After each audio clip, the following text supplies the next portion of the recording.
Hi అండి. కుమారి పల్లె రుచులు. ఈరోజు మన ఇంట్లో బియ్యంతో ఉప్మా తయారు చేద్దాం.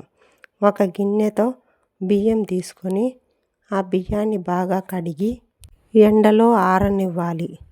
ఆరిన బియ్యాన్ని ఇసురాయితో సన్నని రవ్వ వచ్చేటట్టు ఇసురుకోవాలి.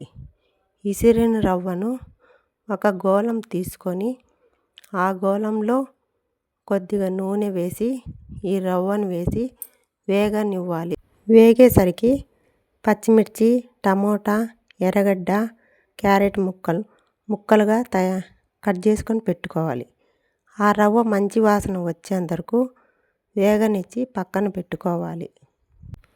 ఒక గోళం తీసుకొని ఆ గోళంలో కొద్దిగా నూనె వేసి ఆ నూనెలో ఈ పచ్చిమిర్చి, ఎర్రగడ్డలు, శనగబేడలు, శనక్కాయ పప్పులు, కరివేపాకు, జీలకర్ర అన్నీ వేసి వేగనిస్తూ ఉండాలి.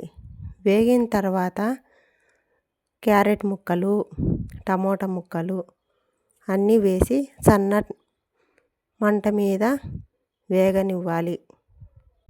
నా వీడియో నచ్చితే లైక్ చేసి, షేర్ చేసి, సబ్స్క్రైబ్ చేయండి. ఇవి వేగిన తర్వాత ఒక గ్లాసుడు రవ్వ అయితే 2 గ్లాసులకు కొద్దిగా ఎక్కువ నీళ్లు వేసుకోవాలి. నీళ్లు వేసుకుంటే అవి బాగా మరిగేటప్పుడు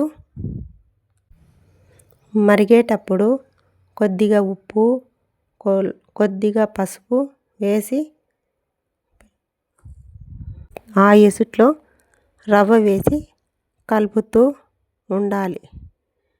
సన్నని మంట మీద కలుపుతూ ఉండాలి.